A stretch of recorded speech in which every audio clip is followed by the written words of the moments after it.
Peu de temps après, le bâtiment de la Guilde des Aventuriers.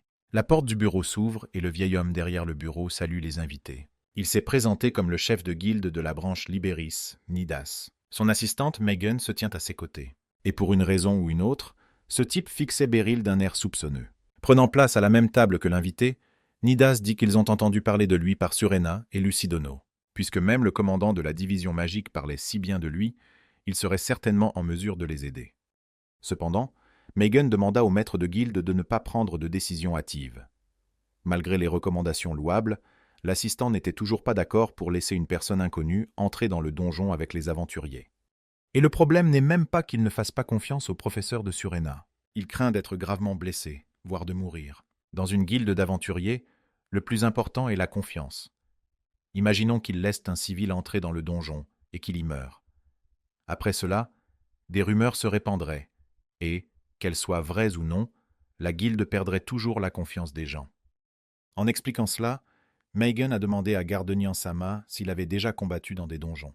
Beryl répondit à son tour qu'il avait effectivement été dans l'un d'eux une fois. Cela a suscité l'intérêt de tous les participants. Megan a décidé de clarifier ce qui s'était passé. Beryl a alors révélé qu'après n'avoir vaincu aucun monstre, il a couru vers la sortie. Finalement, il ne s'est plus jamais approché de ce donjon parce qu'il avait peur. Lorsque Lucie entendit cela, elle demanda à l'homme s'il était un enfant. Si c'est comme Beryl l'a dit, alors ce n'est qu'un nouveau venu. Par conséquent, il n'était pas sûr que la guilde doive confier la vie de ses membres à une telle personne. Furieuse d'une telle décision, Surena a déclaré qu'un enseignant n'est pas quelqu'un qui meurt si facilement. Et tandis que Beryl leur demandait mentalement de ne pas se battre pour lui, la voix de Lucie se fit entendre à côté de son oreille. La jeune fille avait laissé entendre que dans un tel séas, Sensei n'avait qu'à démontrer qu'il maîtrisait au moins le rang de platine. Et s'il est au même niveau qu'un rang noir, ni le maître de guilde ni son assistant n'y verront d'inconvénient. Il a fallu un peu plus de temps pour que tout le monde ici réalise l'essence de cette idée. Le maître de la guilde a été le premier à comprendre comment l'organiser. Bientôt, le combat entre la double lame de dragon et l'homme mystérieux allait commencer. Les personnes rassemblées autour commencèrent à parier sur les participants. Comme d'habitude, la rencontre avec Lucie s'est mal terminée pour Beryl. Elle a même réussi à convaincre l'assistante de se battre. Surena elle-même était heureuse d'avoir l'occasion de se battre contre son professeur. Les auteurs de ce spectacle s'installent à leur tour à la table et se préparent à regarder. Assis à côté du commandant, Ficelle comprit enfin ce qu'elle voulait dire lorsqu'elle affirmait qu'ils allaient voir quelque chose d'intéressant. Il s'avère qu'elle s'attendait à ce résultat dès le départ. Ce n'est pas que Megan soit contre. Je veux dire, ils veulent juste mesurer la force de cet homme. Il s'est même surpris à se demander comment ce type se battrait-il contre un grade noir. Le rang le plus élevé qu'un aventurier puisse atteindre est celui d'océan. Ce sont les mots que Beryl a entendus. De nombreuses personnes ont rejoint la guilde dans l'espoir de l'atteindre, mais personne n'a pensé à atteindre le noir. Parce que si vous avez un grade noir, cela signifie que vous n'êtes plus humain. Parmi tous les spectateurs, une seule personne a parié sur un inconnu d'âge moyen. Il n'y avait aucune chance que cette bouffonnerie permette à Beryl de rester concentré. Par rapport à ses autres élèves, c'est sans compter Kuluni, qui manque souvent à l'appel, ou Arlusia, qui est trop occupé pour venir à l'entraînement. Exactement, il n'y a pas d'erreur, par rapport à tous, Surena est d'un tout autre niveau. Le combat est sur le point de commencer. Tout le monde était impatient de s'amuser. Lorsque le début du combat a été annoncé, Surena a couru vers la presse, se préparant à frapper Sensei d'un coup de pied latéral dans les côtes. Cette fille était devenue nettement plus rapide depuis leur dernière rencontre. Beryl sortit son épée et bloqua le premier coup. Il donna ensuite un second coup d'épée que l'homme esquiva. Si elle avait été une personne normale, sa série d'attaques se serait arrêtée là. Mais inexplicablement pour Sensei, la fille lui asséna un autre coup en demi-tour, qu'il esquiva, pratiquement au ras du sol. Au début, on aurait pu croire qu'elle utilisait la technique des 3 coups de poing à partir d'une position d'achèvement du mouvement. Logiquement, le troisième coup d'épée aurait dû être le dernier. Cependant, Surena n'allait pas s'arrêter. Elle continue d'attaquer Sensei sans lui laisser la possibilité de contre-attaquer. Le spectacle d'un Surena féroce a bien amusé les spectateurs. Il était évident que ce combat allait être difficile pour lui. Sandera n'est pas une combattante facile, car elle utilise jusqu'à 2 épées. Il y a quelques années, un dragon est apparu à l'ouest du Liberia, mais les chevaliers étaient trop loin. La guilde n'a eu d'autre choix que de déclarer une mission d'urgence pour détruire ce dragon. À l'époque, ils ne connaissaient pas les incroyables capacités de ce dragon. Il avait la capacité de guérir instantanément n'importe quelle blessure. Même les aventuriers qui s'étaient lancés, y compris les rangs de l'océan, ne purent l'égaler. La nouvelle espèce a été baptisée plus tard le dragon immortel. Surena Sundera était alors classée disque de platine. Mais elle est devenue celle qui pouvait encore vaincre ce dragon. Avec une vitesse incroyable, elle assène coup sur coup, et le dragon n'a tout simplement pas le temps de récupérer et finit par s'affaiblir à cause de la perte de sang. La plus grande arme de Sandera est son incroyable endurance. Pour remplacer son épée endommagée, des lames jumelées ont été forgées à partir de la griffe d'un dragon immortel et nommé Twin Dragons. Pendant ce temps, la vitesse des attaques de Sandera ne cessait d'augmenter. Beryl n'a aucune chance de riposter. La seule chose qu'il pouvait faire maintenant était de se défendre contre ces attaques incessantes. En observant ce combat acharné, Madame Megan a demandé à Madame Diamond s'il était possible que Sandera se retienne. Répondant qu'elle avait l'air sérieuse, Lucy a décidé de vérifier auprès de Fils ce qu'elle en pensait. Après avoir reçu exactement la même réponse, Lucy a demandé à l'assistant du chef de guilde s'il pensait que Sandera voulait perdre intentionnellement pour donner une bonne image à son professeur. Megan explique à son tour qu'il n'a pas exclu cette possibilité. En fait, il sait lui-même que cette femme n'est pas du genre à faire quelque chose d'aussi banal. Plus la bataille durait, plus les gens voulaient l'arrêter. Ce vieil homme a déjà montré ce dont il était capable. S'il n'en finit pas maintenant, il risque de mourir. En même temps, Surena elle-même était à nouveau convaincue que son professeur était vraiment une personne incroyable. Personne d'autre que lui n'était capable de résister à ses attaques. C'est pourquoi Sandera espérait tant que Sensei ne perde pas contre elle. Elle ne se retient pas parce qu'elle veut que le professeur la surpasse. Bientôt, le moment arriva où Beryl put enfin ralentir le rythme de l'attaque de Surena.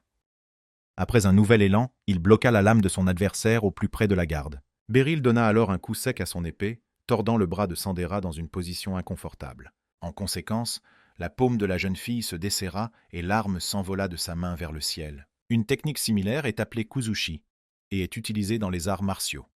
Elle consiste à déséquilibrer l'adversaire. Cependant, Beryl a trouvé sa propre interprétation de cette technique. Il l'a appelée Konoha Kuzushi, c'est-à-dire feuille écrasante. Sa technique détruit la position de l'adversaire et le désarme en même temps. Maintenant que Surena n'a plus qu'une épée, Beryl a la possibilité de contre-attaquer. Mais au moment de porter le premier coup, il a desserré l'une de ses paumes pour une raison inconnue. Tenant l'épée d'une main, il balaya l'arme de son adversaire d'un geste sec. Dans la seconde qui suivit, l'homme saisit la lame qui avait volé de la main de Sandera quelques instants plus tôt. Personne dans l'assistance ne pouvait s'attendre à une telle évolution. Un inconnu ordinaire d'âge moyen d'une petite campagne a vaincu l'aventurière Sandera, classée noire, en la plaquant au sol et en lui mettant une lame sous la gorge. Il éloigne l'épée de la gorge de son apprenti. Beryl est fière de dire qu'elle est devenue beaucoup plus forte. Mais, comme l'a souligné Madame Sandera elle-même, il lui reste encore beaucoup de chemin à parcourir.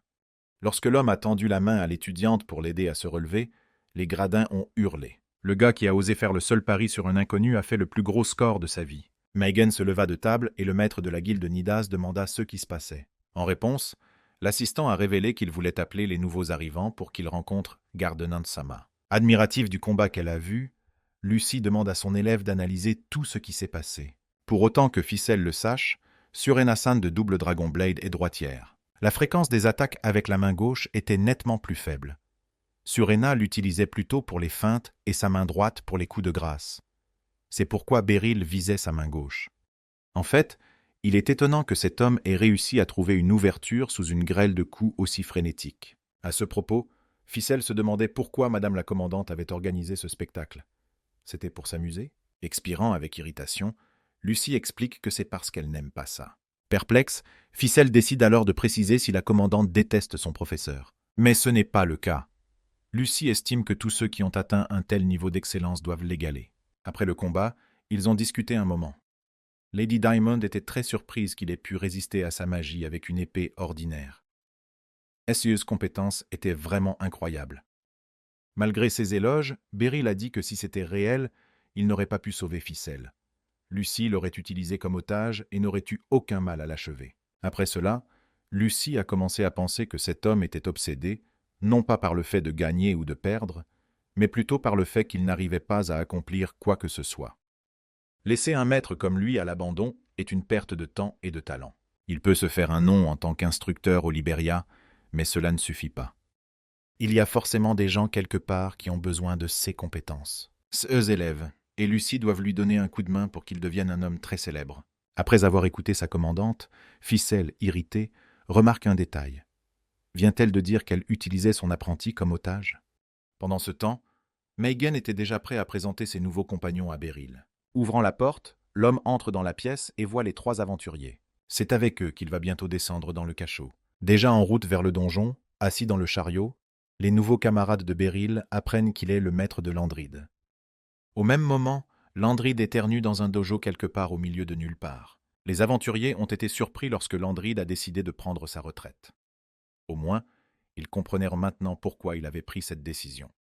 Il a déjà enseigné à tous les 3, et ils sont donc honorés de rencontrer le sensei de leur professeur. L'homme aux cheveux bruns a immédiatement proposé à Beryl Udono de lui rendre visite au dojo de temps en temps. Beryl lui-même serait d'accord, mais il est sûr que son père le chassera à nouveau dès qu'il le verra.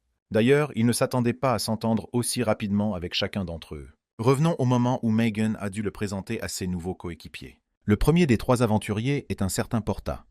Il a un rang de bronze et est le chef du groupe. La fille aux cheveux verts s'appelle Nadli et elle est également classée bronze. Le dernier aventurier, cependant, s'avéra être de rang argenté et se présenta sous le nom de Salikats. Ces 3-là avaient vu Surena et son maître se battre, et c'était donc un honneur de les rencontrer tous les 2. Ils ont ensuite parlé du monstre non identifié. Malheureusement, ils n'ont encore aucune trace de ce monstre. Le donjon dans lequel ils vont se rendre aujourd'hui est l'un des endroits qu'il peut habiter. Il est très important qu'ils ne soient pas imprudents. S'ils rencontrent ce monstre, ils doivent quitter le donjon le plus rapidement possible. Leur vie est ce qu'il y a de plus précieux. Et lorsque Sandera a demandé à l'assistant du maître de la guilde quelle était leur destination, Megan a dit qu'ils se rendraient dans la région sud de la forêt d'Azaramia. Là, ils devront explorer la grotte de Greenwatch. Une fois à l'entrée de la grotte, Sandera expliqua aux aventuriers débutants qu'elle et Beryl Dono marcheraient derrière eux et les surveilleraient. Les nouveaux arrivants doivent surmonter eux-mêmes diverses difficultés. Sandera et son maître ne sont là que pour les aider en cas de besoin. Le risque d'apparition d'un monstre inconnu demeure, et Beryl a donc décidé de prendre un selfie. Il est différent de son passé. Il ne veut plus tourner le dos au monstre et s'enfuir. Maintenant, il doit se protéger et protéger les autres. Alors qu'il réfléchit, l'homme glisse soudain. Ses camarades lui ont demandé s'il allait bien. Ce à quoi le sensei, embarrassé, a répondu qu'il allait bien. Se tournant vers Salikats, le chef d'escadron lui demande s'il sent quelque chose. En tendant la main vers l'avant, l'homme encapuchonné a regardé l'anneau lumineux et a dit qu'il n'y avait personne à proximité. Beryl voulait savoir ce qu'était l'objet qu'il portait au doigt. Surena, à son tour, lui dit qu'il s'agit d'un anneau de rassemblement, un instrument magique qui émet de la lumière lorsque des êtres vivants se réunissent. Salikats est un détecteur. Son rôle est de rendre la traversée du donjon plus sûre en détectant les monstres le plus tôt possible. Porta et Nadli le protègent. Ce sont les bases de l'interaction dans un groupe de 3. Pendant que Surena l'expliquait, Salikats a prévenu tout le monde qu'il y avait beaucoup de monstres devant nous. Il s'est avéré qu'il s'agissait de gobelins. Et il y en a un certain nombre ici, tout un havre de paix. Se cachant derrière un rocher avec les autres, Beryl demanda ce que les gobelins faisaient là. En regardant de plus près, il remarqua que les monstres mangeaient leurs semblables. Ils pratiquent le cannibalisme. La question se pose maintenant de savoir ce que la bande d'aventuriers doit faire. Repartir dans l'autre sens ou s'engager dans la bataille. La décision a été prise de détruire les monstres. Porta sort ses couteaux de lancer et dit à Salikats de procéder comme d'habitude. L'instant d'après, un couteau transperce la tête d'un des gobelins. Profitant de l'attaque surprise, les 3 aventuriers débutants sortirent de leur cachette et se jetèrent sur les ennemis. Remarquant le visage inquiet de son sensei, Surena dit qu'elle comprenait ce qu'il ressentait. Quoi qu'il en soit, il devrait se débrouiller seul. Son élève a raison. Ils ont un très bon travail d'équipe. Porta attire tous les ennemis sur lui tout en étant soutenu par Nadli.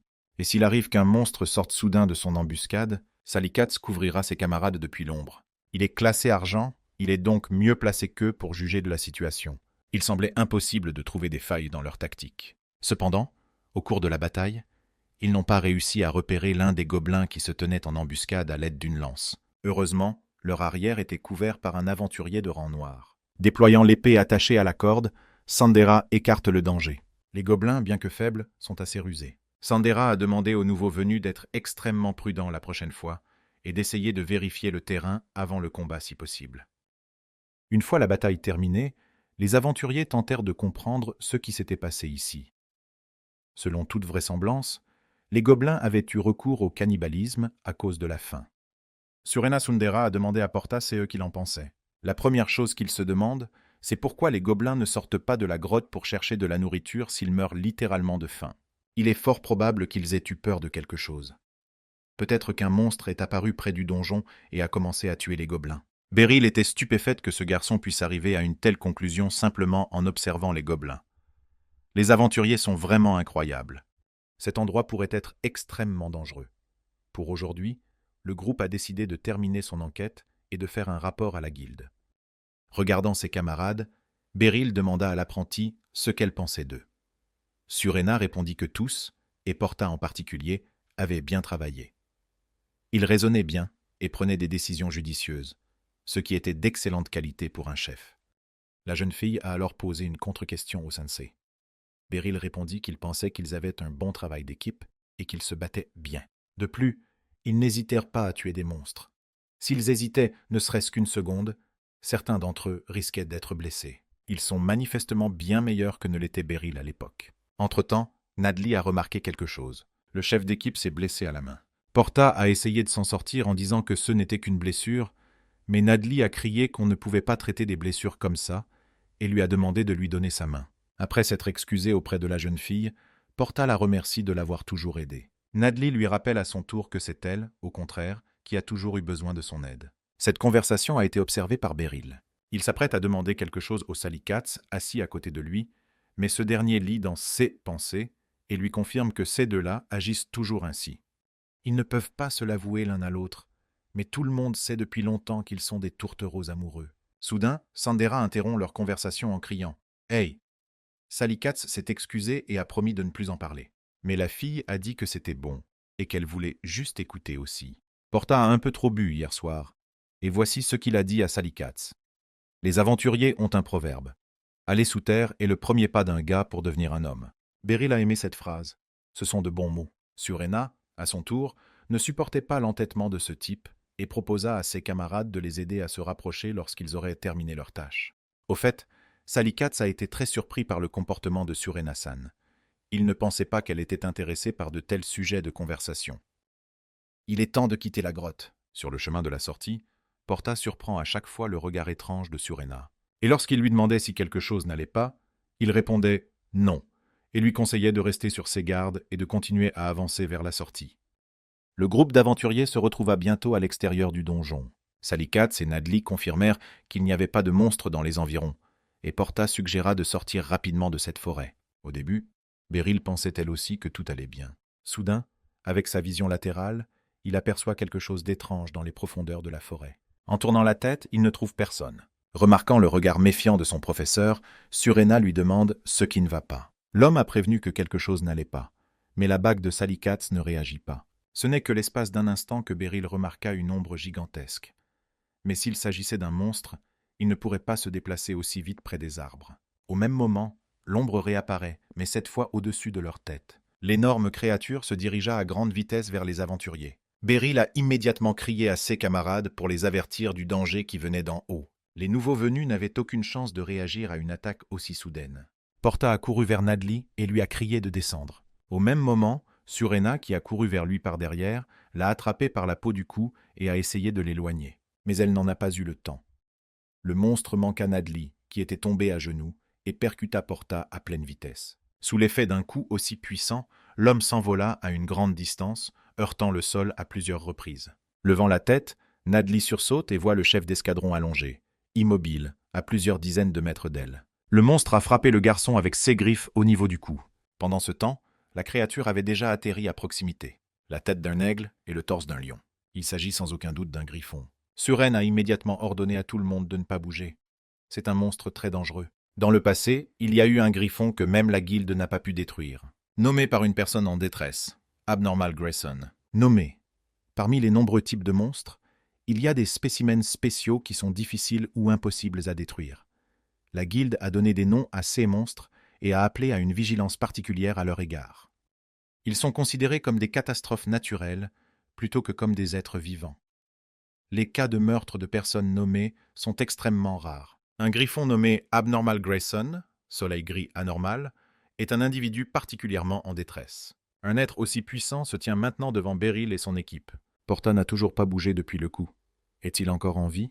La principale préoccupation de Beryl est désormais de l'aider. Mais Surena a réagi plus vite. Se précipiter vers le griffon. Elle effectue un tacle glissé, se glissant entre les jambes du monstre. Bientôt, elle se trouve à côté du corps d'un camarade blessé. Porta respire encore. La blessure est très profonde. Il a besoin de soins médicaux dès que possible.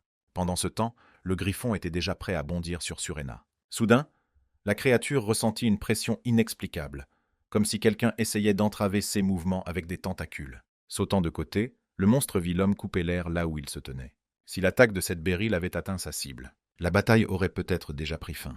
Gardant les yeux sur son adversaire, Beryl demanda à Suren d'aider le garçon blessé. « S'il vous plaît. » Il parle avec assurance sans regarder le disciple. Il n'y avait pas d'autre choix. Surena devait faire confiance à Sensei et lui laisser cette horrible créature. Plaçant Porta sur ses épaules, la jeune fille ordonna à Nadli et Salikatz de la suivre. S'enfuyant du champ de bataille, Surena se contenta de marmonner avec agacement. « Merde !» Au même moment, le monstre s'apprête à attaquer Beryl. Alors que le griffon se rapprochait de l'ennemi, il laissa passer du mana sous forme de feu à travers ses plumes. Dans la seconde qui suivit, il avait déjà libéré toute l'énergie magique vers l'extérieur. En volant vers Beryl, de puissants jets de flammes brûlent tout sur leur passage. Certains monstres sont dotés de pouvoirs magiques, mais les personnes possédant du mana le sont encore moins. Malgré cela, tous les individus ne sont pas capables d'utiliser la magie. Beryl avait prévenu Lucie avant même qu'il n'entreprenne ce voyage. Utilisant l'épais tronc d'arbre comme bouclier, il survécut à cette attaque et se précipita immédiatement pour contre-attaquer. Réduisant rapidement la distance avec son ennemi, il donna un coup d'épée. Au même instant, le corps du griffon devint très chaud. La lumière vive commence à aveugler littéralement Beryl. Sous l'effet d'une telle température, la lame de l'homme fondit sous ses yeux. Sensei sauta sur le côté et esquiva une nouvelle attaque de feu du monstre. La température de son corps est si élevée qu'elle peut faire fondre une épée. Comment Beryl parvient-elle à dominer une force aussi incroyable? Puisque l'épée était maintenant brisée, il serait difficile pour Beryl de blesser sérieusement l'ennemi. Mais il ne peut pas non plus s'enfuir. S'il le fait, le monstre pourrait s'en prendre à Surena et aux autres. Dans ce cas, il n'a d'autre choix que de vaincre le griffon ou de mourir au combat. Surena et les nouveaux arrivants avaient déjà réussi à se mettre à bonne distance. Ordonnant à Nadli et Salikatz de s'occuper du traitement de son camarade, puis de rouler plus vite jusqu'au village voisin, la jeune fille retourna en courant sur le champ de bataille. Elle sortit une potion spéciale et soigna au fur et à mesure la blessure que le griffon avait laissée sur son bras en tentant d'éloigner Porta. Surena ne pouvait pas se pardonner d'avoir été une telle perdante. Elle avait mis le professeur en danger de mort. Sensei a pu repérer le monstre avant elle et s'est retrouvée seule pour protéger ses camarades. Si seulement elle pouvait réagir aussi vite, elle pourrait protéger Por, puis elle et son professeur pourraient vaincre ce griffon. Est-elle redevenue celle que l'on protège? Et puis bang! Flashback soudain. Il y a 20 ans. La petite Surena se promène dans une charrette avec ses parents. En se retournant, le père demande à sa fille si elle est fatiguée, ce à quoi elle répond qu'elle va bien. Ils doivent atteindre la prochaine ville avant le coucher du soleil. Surena, qui ne se doutait de rien, venait de se faire une couronne quand soudain un cri retentit. « C'est quoi ce bordel ?» Il y a eu une attaque ennemie et le chariot a commencé à se renverser. Tirer sa femme contre lui. Le père a tendu la main vers Surena, effrayé, pour essayer de l'attraper. La jeune fille tente de s'accrocher à son père. Tout aussi soudainement, elle s'aperçut qu'il ne restait de lui qu'un bras coupé. Finalement, la charrette, les chevaux et Surena sont tombés d'une immense falaise. La jeune fille s'est réveillée avec une voix inconnue qui essayait de la réveiller. S'asseyant sur le lit, elle regarda autour d'elle et se retrouva dans une pièce qui lui était inconnue. Une voix à l'extérieur de la porte a demandé à sa mère d'aller chercher de l'eau chaude, l'avertissant que la jeune fille était réveillée. Lorsque l'inconnu est entré dans la pièce, il a demandé à Surena si elle allait bien et quel était son nom. Il lui a d'abord semblé effrayant, et elle s'est détournée avec horreur en criant. Ce comportement a fait comprendre à Beryl que cette fille avait vécu quelque chose de traumatisant, et il a donc décidé de lui laisser un peu de temps pour se rétablir. Elle n'a rien mangé ce jour-là. Beryl a essayé de s'occuper d'elle toute la journée sans se reposer. Il ne voulait pas la laisser seule. Et si elle se réveillait, et qu'il n'y avait personne? Cela l'effraierait encore plus. L'hiver arrive et Surena a de la fièvre. Son état s'est gravement détérioré et, à ce rythme, elle aurait pu mourir sans soins médicaux appropriés. Comprenant que le médecin doit être encore au village, Beryl s'habille et s'apprête à courir vers lui. Mais le docteur accepterait-il de venir par ce temps?